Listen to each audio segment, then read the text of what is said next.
جس کو دعا کرنے کا سلیقہ بھی نہ ہو تو پھر وہ اپنے ماں کے لیے دعا کیسے کرے گا؟ جس کو دعا کرنے کا سلیقہ نہ ہو وہ اپنے باپ کے لیے دعا کیسے کرے گا؟ دعاؤں کا جو سلسلہ مرنے کے بعد انسان کے شروع ہوتا ہے اس میں سب سے پہلا کیا معاملہ ہے؟ نماز جنازہ۔ کیا ہے؟ نماز جنازہ۔ نماز جنازہ کے ذریعے مسلمان سب سے پہلے مرنے والے کے لیے دعائیں مغفرت کرتے ہیں۔ نماز جنازہ کیا دعا ہی تو ہے۔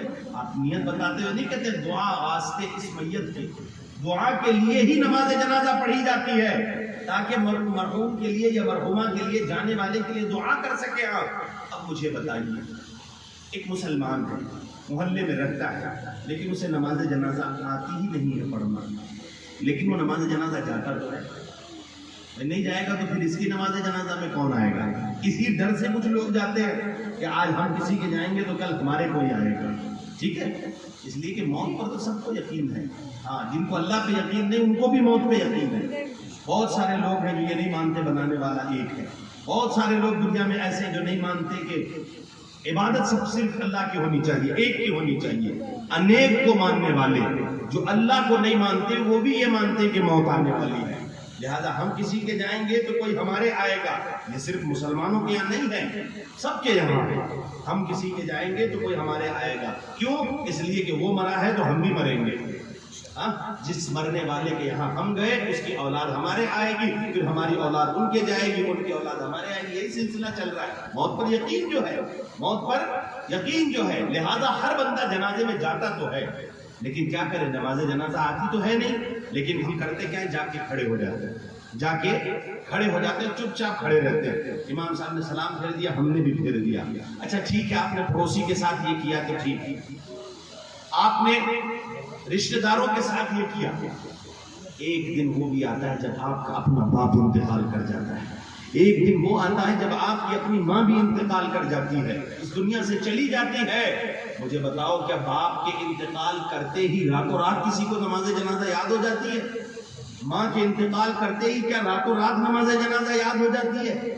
ایسا تو نہیں ہے، بلکہ رات تو فون کرنے میں نکل جاتی ہے کہ خالو جی آنا، انتقال ہو گیا ہے، پھوپھا جی آپ کو بھی آنا ہے، فلاں آپ کو بھی آنا ہے، یا کم سے کم خبر ہی کرنے کے لیے ہم فون کرتے بھائی انتقال ہو گیا، بھائی انتقال ہو گیا۔ پوری رات اسی میں نکل گئی، کسے فرصت ملی کہ وہ نماز جنازہ لے کے بیٹھتا کہ ماں کے لیے نماز جنازہ پڑھنی ہے تو دعا ہو سکے، اس لیے میں نماز جنازہ پڑھ لوں۔ پتہ چلا جس طرح وہ رشتہ داروں کے ساتھ زیادتی کرتا تھا اور چپ چاپ کھڑا رہتا تھا، جس طرح وہ اپنے محلے کے لوگوں کے ساتھ زیادتی کرتا تھا، چپ چاپ کھڑا رہتا تھا، آج اس باپ کا جنازہ ہے جس نے نہ گرمی دیکھا، جس نے نہ سردی دیکھی، جس نے نہ بارش دیکھی، جس نے نہ دن دیکھا نہ رات دیکھا، ساری تکلیفوں کو اٹھانے کے بعد اس نے کیا کیا؟ اپنی اولاد کی ترقی کے لیے محنت کی، اس نے اپنی اولاد کو آگے بڑھانے کے لیے کوششیں کی ہیں۔ ساری زندگی جو ماں رات کو دیر سے سونے کے باوجود صبح جلدی اٹھتی تھی، ناشتہ بناتی تھی، میرا بیٹا کام پہ جائے گا، تیار کرتی تھی بیٹا اسکول جائے گا، تیار کرتی تھی اس کو تاکہ اپنی منزل پہ جا سکے، اور جب یہ نکلتا ماں ہاتھ اٹھا کے دعا کرتی تھی، اے اللہ اس کو کامیاب لوٹانا، اے اللہ یہ امتحان میں کامیاب ہو جائے، مولا اس کو روزی دینا، مولا اس کی کام میں آسانی کرنا۔ وہ ماں جو زندگی بھر دعائیں کرتی رہی، وہ باپ جو زندگی بھر محنتیں کرتا رہا، آج جب بیٹا جنازے پر آخری مرتبہ کھڑا ہے باپ کے جنازے کے سامنے، لیکن توفیق نہیں ہے، نماز جنازہ نہیں آتی، اور نماز جنازہ پڑھ کر وہ اپنے باپ کے لیے دعا نہیں کر سکتا کہ اللہ میرے باپ کو بخش دے۔ مجھے بتاؤ یہ محرومی ہے کہ نہیں ہے؟ جائیداد ہم کو پوری چاہیے، حصہ ہم کو پورا چاہیے، اتنا چاہیے کہ آج تو لوگوں نے بہنوں کو دینا ہی بند کر دیا۔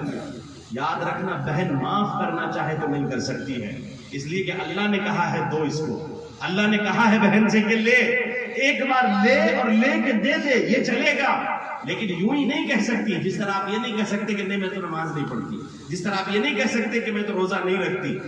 اسی طرح اللہ نے جب کہا ہے کہ حصہ ہے، للذکر مثل حظ الانثیین، جب اللہ نے حصہ بیان کیا تو جائیداد تو ہمیں ایسی چاہیے کہ ہمیں 5 بھائی ہیں تو ایک بھائی چاہے تو اگر اس کا بس چلے تو سب کی رکھ لے، تو پھر نماز جنازہ کون پڑھے گا؟ بولو نماز جنازہ کون پڑھے گا؟ اس وقت ہمیں کون یاد آتا ہے؟ امام صاحب یاد آتے، امام صاحب یاد آتے۔ یاد رکھنا جس درد کے ساتھ آپ دعا کر سکتے ہیں اپنے باپ کے لیے امام صاحب نہیں کریں گے. جس درد سے آپ اپنے باپ کے لیے دعا کریں گے، اپنی ماں کے لیے دعا کریں گے، امام صاحب کیا آج ہے کل نہیں ہے؟ امام صاحب کے لیے انہوں نے صبح اٹھ کے روٹی بنائی تھی. امام صاحب کے لیے دھوپ میں مرنے والا محنت کرتا تھا. محنت تو وہ آپ کے لیے کرتا تھا. کھلونے تو بچپن میں اس نے آپ کو لا کے دیے. انگلی پکڑ کے چلنا تو اس نے آپ کو سکھایا. کاندھے پر بیٹھا کر خود گھوڑی بن کر تو آپ کو لے کر جاتا تھا. وہ امام صاحب کو تھوڑی لے کر جاتا تھا. اب جب جنازے کے سامنے آپ کھڑے ہوں گے تو جو آنسو درد کے آپ کے نکل سکتے ہیں، امام صاحب کے نہیں نکل سکتے، پیر صاحب کے نہیں نکل سکتے. امام صاحب کے دل میں درد کہاں سے آئے گا؟ درد تو آپ کے دل میں ہے. کیا بڑی بات ہوتی کہ باپ کا جنازہ ہو، بیٹا آگے کھڑے ہو کر جنازہ پڑھاتا. ارے پیچھے کھڑے ہونے والے کسی کو نماز جنازہ یاد نہ ہوتی، تنہا بیٹا اتنے آنسو بہا دیتا کہ محلے کے کسی آنسو کی ضرورت نہ پڑتی. لیکن بیٹا تو خود چوتھی صف میں کھڑا ہے. وہ تو لوگوں کو فون کرتے کرتے رہ گیا، فون کرتے کرتے رہ گیا. ارے میاں بہت سی مرتبہ تو یہ بھی دیکھا گیا کن اولاد کے بھروسے مرنے کے انتظار میں ہو تم. اگر تم نے اپنے اولاد کی اچھی تربیت نہیں کی، دیندار نہیں بنایا، تو کن بچوں کے بھروسے مرنا چاہتے ہیں؟ یہ سالے ثواب کریں گے. ارے یہ دیکھا گیا ہے کہ بیٹا فون کرتے کرتے کرتے کرتے رشتہ داروں کو بتاتے بتاتے، اور چونکہ جو آئیں گے ان کو کھلانا بھی ہے، جو آئیں گے ان کی چائے کا انتظام کرنا ہے، بیٹھک پر بیڑیاں رکھنی ہے، سگریٹ کا انتظام کرنا ہے، انتظام کرتے کرتے بیٹا اتنا اس میں مشغول ہو گیا کہ بیٹا ناپاک تھا جب باپ کا انتقال ہوا. ماں جب دنیا سے گئی بیٹا ناپاک تھا، لیکن ان کاموں میں ایسا لگا رہا کہ اس کو نہانے کی نوبت نہ ملی. دنیا نے دیکھا، دنیا نماز جنازہ پڑھتی رہی، لیکن بیٹا باہر کھڑا ہو کر انتظار کرتا رہا. یہ تک دیکھا ہے لوگوں نے کہ بیٹا جنازے میں حاضر نہیں ہو سکا. کس چکر میں ہیں آپ؟ اسی لیے حدیث پاک سنے میرے آقا نے کیا فرمایا. اولاد کی اچھی تربیت کرنا کیوں ضروری ہے میں بتاؤں آپ کو. آقا فرماتے ہیں اذا مات الانسان انقطع عمله الا من ثلاث. جب بندہ اس دنیا سے جاتا ہے، مر جاتا ہے، تو اس کا نامہ اعمال کا جو کھاتا ہے وہ بند ہو جاتا ہے. آج آپ نماز پڑھ سکتے ہیں، وہ مردہ پڑھ سکتا ہے. آج آپ چاہیں تو 10 روپے اللہ کی راہ میں دے سکتے ہیں، مردہ دے سکتا ہے. آپ اگر چاہیں تو روزہ کل رکھ سکتے ہیں، کیا مردہ رکھ سکتا ہے؟ آقا فرماتے اذا مات الانسان، جب بندہ مر جاتا ہے تو اس کا جو نامہ اعمال کا جو رجسٹر ہے نا، اس کے کرتوت کا جو رجسٹر ہے وہ بند ہو جاتا ہے. اب نہ وہ گناہ کر سکتا ہے، نہ نیکی کر سکتا ہے، نہ اچھائی کر سکتا ہے، نہ برائی کر سکتا ہے. کھاتا کلوز ہو چکا ہے، کچھ نہیں کر سکتا، اس لیے کہ موت آ گئی. اسی لیے کہا گیا من مات فقد قامت قیامتہ. جو انسان مر جائے سمجھ لو اس کی قیامت آ گئی. اس کی قیامت اسی دن آ گئی جس دن وہ مر گیا. دنیا میں لاکھ ترقی ہوتی رہے اس کو کیا فائدہ؟ کچھ بھی ہوتا رہے دنیا میں کوئی مطلب نہیں اس سے. وہ تو زمین کے نیچے ہے، وہیں رہنا ہے اس کو. اب اگر اوپر آدمی اپنے پنکھ لگا کے اڑنے لگے، ہوائی جہاز کی ضرورت ہی نہیں ہے اس کو. مگر مرنے والے کو کیا، وہ تو چلا گیا.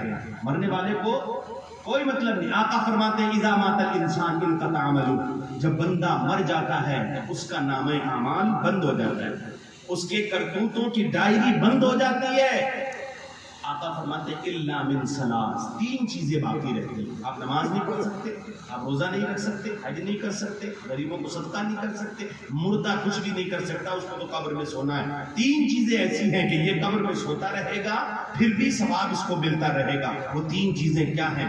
دل کے کانوں سے سنیے اور اس کو محفوظ کر لیں تاکہ اس پہ آپ کام کرنا شروع کر دیں کہ مرنے کے بعد بھی مجھے ملتا رہے. کیا فرماتے ہیں میرے آقا؟ الا من ثلاث. مگر 3 چیزیں باقی رہتی ہیں. یہی 3 چیزیں سنیے، میں اپنی بات کو ختم کر دیتا ہوں. الا من ثلاث. 3 چیزیں باقی رہتی ہیں. پہلی چیز کیا ہے؟ میرے آقا فرماتے ہیں صدقہ جاریہ پہلی چیز ہے. صدقہ جاریہ کا کیا مطلب؟ ایسی جگہ پیسہ خرچ کرو کہ آپ مر جاؤ لیکن کام چلتا رہے. مسجد میں اینٹیں دے دی، مسجد بنانے کے لیے پیسہ دیا، 10 دیے 20 دیے، کوئی ضروری نہیں 2 لاکھ روپے دے گا، اپنی حیثیت کے مطابق مسجد میں پیسہ دیا، مدرسوں میں پیسے دیے، کہیں پانی کا پیاؤ لگا دیا، کسی غریب کے کام آ گئے اس طرح کہ آپ مر گئے اور اس کا کام چلتا رہے. فرماتے یہ صدقہ جاریہ انسان کے کام آتا ہے. یہ مر جائے لیکن مسجد میں جب تک سجدہ ہوتا رہے گا، اس کی دیے ہوئے پیسے سے بنے ہوئے مدرسے میں جب تک قرآن کی تعلیم ہوتی رہے گی، اس کو قبر میں ثواب ملتا رہے گا. پہلی چیز کیا ہے؟ صدقہ جاریہ، آپ کے لگائے ہوئے پیاؤ سے آپ کے مرنے کے بعد جب تک لوگ پانی پیتے رہیں گے آپ کو ثواب ملتا رہے گا۔ آپ کے لگائے ہوئے درخت کی چھاؤں میں جب تک لوگ بیٹھے رہیں گے، جب تک اس پر پرندے آ کے اپنا گھونسلہ بناتے رہیں گے، سرکار فرماتے ہیں یہ بھی صدقہ جاریہ ہے اور آپ کو ثواب ملتا رہے گا۔ پہلی چیز کیا ہے؟ صدقہ جاریہ۔ ٹھیک، دوسری چیز ہے علم ينتفع به، آپ کے ذریعے ایسا علم پھیل جائے آپ کے مرنے کے بعد لوگ فائدہ اٹھاتے ہیں۔ بھئی آج ہم قرآن پڑھاتے ہیں دارالعلوم میں، 140 بچے پڑھتے ہیں لگ بھگ، ہم مر جائیں گے وہ 140 240 کو پڑھائیں گے، 240 2040 کو پڑھائیں گے، ہم مر جائیں گے لیکن قبر میں انشاءاللہ ہمیں اس کا ثواب ملتا رہے گا۔ آپ دارالعلوم میں نہیں پڑھاتے لیکن کسی غریب بچے کو آپ ایسے جانتے ہیں کہ جو نہ اسکول جاتا ہے نہ مدرسے جاتا ہے، کیونکہ گھر میں اس کے پاس ہے ہی کچھ نہیں، آپ اس کے ماں باپ سے کہہ دیں کہ اس کی پڑھائی کا خرچہ میری طرف سے، کیا لگے گا؟ 2 جوڑے کپڑے سلانے ہیں اور زیادہ سے زیادہ 500 روپے مہینے کے یا 200-300 روپے مہینے کے خرچ ہونے، اس کی تعلیم کا خرچہ میں اٹھاتا ہوں۔ آپ اپنے خرچے پر اس کو 1 سال 2 سال رکھ کر مدرسے میں قرآن پڑھنا سکھا دیجیے، وہ جب اپنے بچوں کو سکھائے گا یا جسے بھی سکھائے گا آپ مر جائیں گے آپ کے کام آتا رہے گا۔ علم ينتفع به، آپ کے ذریعے ایسا علم پھیلے امت کے اندر کہ جس کا فائدہ آپ کو قبر میں ملتا رہے۔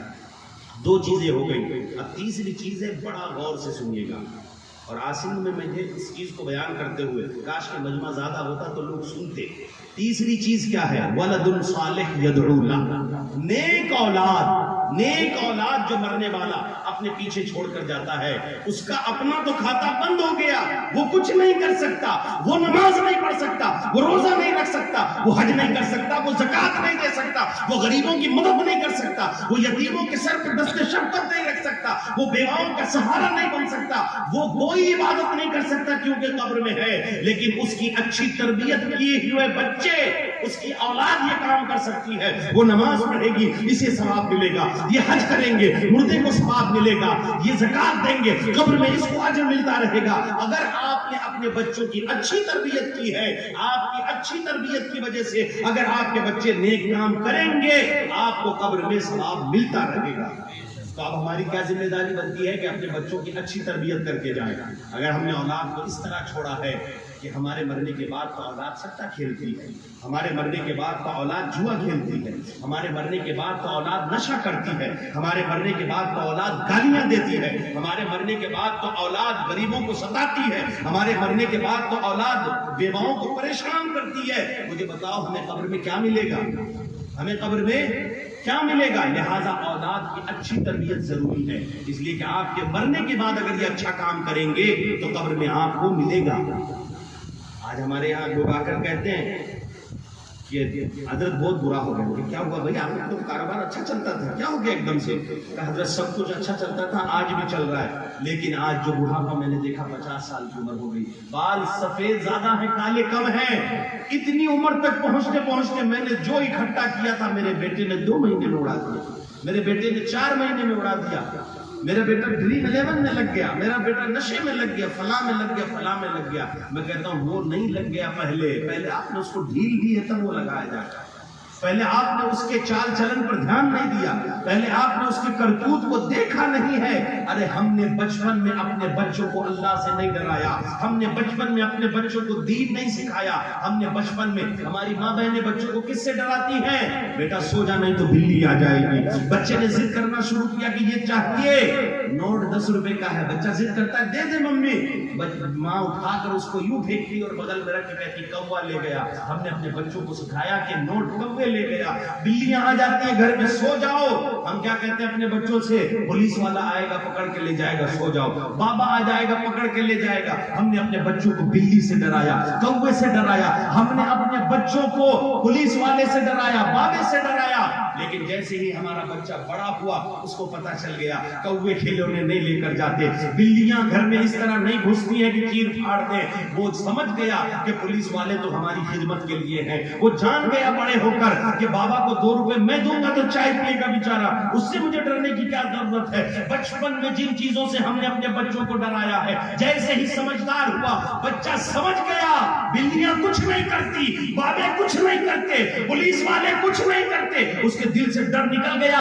اے کاش ماں باپ نے اپنے بچوں کو اللہ سے ڈرایا ہوتا. اے بچے گندا کام مت کرو اللہ مارے گا, اے بچے یہ کام مت کرو اللہ ناراض ہوگا, اے بچے یوں مت کرو